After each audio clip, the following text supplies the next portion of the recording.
જમવામાં રોટલી અને શાક સાથે જમવાનો સ્વાદ બમણો કે પછી વધારે કરતા તેવા આપણે મરચાંના સંભારાની એક નવી જ રેસીપી તમારી સાથે શેર કરીશ।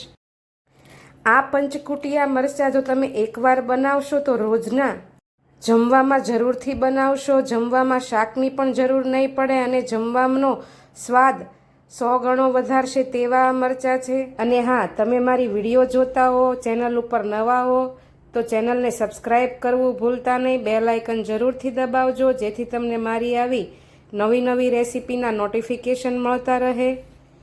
તો ચાલો જમવાનો સ્વાદ બમણો કરે તેવા આપણે પંચકુટિયા મરચાં બનાવવાનું ચાલુ કરીએ। તેના માટે મેં અહીં 250 ગ્રામ લાલ અને લીલા મરચાં બંને મિક્સ લીધા છે। તમે એકલા લીલા મરચાં કે એકલા લાલ મરચાંના પણ બનાવી શકો। કોઈ પણ રાયતા, મરચાં કે પછી સંભારો કે મરચાંની ચટણી બનાવતા હોય તો પહેલાં તો મરચાંને સારા એવા પાણીએ ધોઈને બરાબર સાફ કરી લેવાના અને કોટનના કપડા ઉપર રાખીને પછી તેને બરાબર એકદમ સરસ એવા લૂછીને કોરા કરી લેવાના। પછી જ તેમાંથી ચટણી, સંભારો કે પછી કોઈ પણ વસ્તુ બનાવવી જેથી મરચાંમાંથી બનાવેલા રાયતા કે પછી સંભારો સારું રહે લાંબા સમય માટે। એટલે હવે આ મરચાંને આપણે ડીટીયાનો ભાગ કટ કરીને વચ્ચેથી આવી રીતે કટ મૂકીશું અને લાંબી ચીરીઓ કરી લઈશું અને તેના વચ્ચેથી ટુકડા કરીને આવી રીતે પીસીસ કરી લેવાના છે અને તેમાંથી આગળનો નસનો ભાગ અને બીજનો ભાગ જે આવે છે મરચાંનો તે કાઢી લઈશું અને એકદમ ચોખ્ખા કરી લઈશું આ પીસીસને। આ રીતે કરવાથી મરચાંમાં રહેલી તીખાશ પણ ઓછી થઈ જશે અને બીજ બને ત્યાં સુધી ન ખવાય તો વધારે સારું। એટલે પહેલાં જ આપણે આવી રીતે બધા જ મરચાંને કટ કરીને સાફ કરી લઈશું અંદરથી।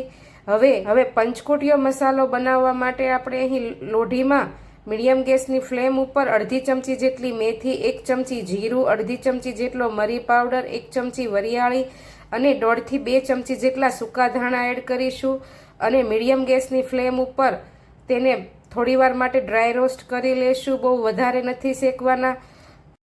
મસાલામાંથી ધીમી ધીમી સુગંધ આવવા માંડે અને રોસ્ટ થવા લાગે ત્યાં સુધી શેકવાના છે। આવી રીતે થોડા ડ્રાય રોસ્ટ થઈ જાય ત્યાં સુધી શેકીશું અને પછી ગેસની ફ્લેમને બંધ કરીશું આપણે અને આવી રીતે 2 મિનિટ માટે ચલાવતા રહીશું જેથી મસાલા બળી ન જાય અને ઠંડા પડવા લાગે। હવે તેને બીજી પ્લેટમાં આપણે કાઢી લેવાના છે અને એકદમ ઠંડા કરી લેવાના છે। પહેલાં આવી રીતે મસાલા કરવાથી મસાલાનો ટેસ્ટ પણ સારો આવશે અને આ મરચાંનો સંભારો તમે 4 થી 5 દિવસ માટે રાખશો તો પણ સારો રહેશે। એકદમ મસાલા ઠંડા પડી જાય પછી આપણે તેને મિક્સરના ચટણી જારમાં એડ કરીશું અને પલ્સ મોડ ઉપર 3 થી 4 વખત ફેરવીને આપણે આ બધા જ મસાલાઓને અધકચરા વાટી લઈશું। મસાલો આવી રીતે પંચકુટિયો તૈયાર થઈ ગયો છે। તમે જુઓ તેમ આવી રીતે અધકચરું જ વાટવાનું છે, એકદમ પાવડર મિક્સ નથી કરવાનું। હવે જાડા તળિયાવાળા પેન કે પછી નોનસ્ટિક પેનમાં આપણે 2 ચમચી જેટલું તેલ ગરમ કરવા માટે મૂકીશું। ગેસની ફ્લેમને મીડિયમ રાખીશું। બને ત્યાં સુધી આ સંભારો બનાવવા સિંગતેલનો ઉપયોગ કરવો। સિંગતેલમાં આ સંભારો ખૂબ જ સરસ બને છે અને ટેસ્ટ પણ ખૂબ જ સરસ આવે છે। સરસ એવું તેલ ગરમ થઈ જાય એટલે તેમાં આપણે 1 ચમચી જેટલી રાઈ એડ કરીશું। રાઈ તતડીને ફૂટી જાય એટલે તેમાં 1 ચમચી જેટલા સફેદ તલ એડ કરીશું। તલ ઓપ્શનલ છે, ન નાખો તો પણ ચાલે, પણ તલથી તેનો ટેસ્ટ ખૂબ જ સરસ આવશે। તલ ને રાઈ બંને તતડી જાય એટલે તેમાં 2 ચપટી હિંગ અને 2 ચપટી જેટલી હળદર એડ કરીશું અને મરચાંના ટુકડા કરીને રાખ્યા છે તે તેમાં એડ કરી દઈશું। ઉપરથી સ્વાદ પ્રમાણે આપણે 1/2 ચમચી જેટલું મીઠું એડ કરીશું અને મીડિયમથી લો ગેસની ફ્લેમ ઉપર આ મરચાંને આપણે 4 થી 5 મિનિટ માટે આવી રીતે સાતળવાના છે। બહુ વધારે કૂક નથી કરવાના, થોડા એવા સોફ્ટ અને ક્રિસ્પી રહે તેવા રાખવાના છે। એટલે મરચાંને આપણે ગેસની ફ્લેમને મીડિયમ રાખીને તે જ રીતે ચલાવતા રહીશું એટલે મરચાં તમારા સરસ એવા ફ્રાય થઈ જશે। એકદમ સોફ્ટ પણ નહીં થાય, કડક જ રહેશે।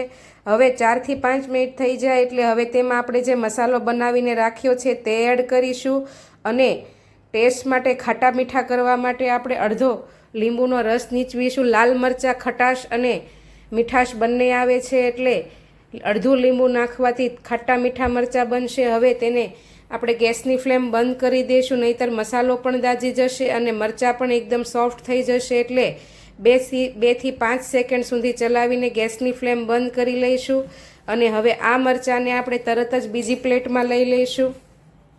જો તમે ક્યારે આ રીતે પંચકુટિયા મરચાં ન બનાવ્યા હોય તો એકવાર જરૂરથી ટ્રાય કરજો. જમવામાં શાકની પણ જરૂર નહીં પડે તેવા બનશે. હવે તેની ઉપરથી આપણે કોપરાનું છીણ અને લીલા ધાણાથી ગાર્નિશ કરીશું.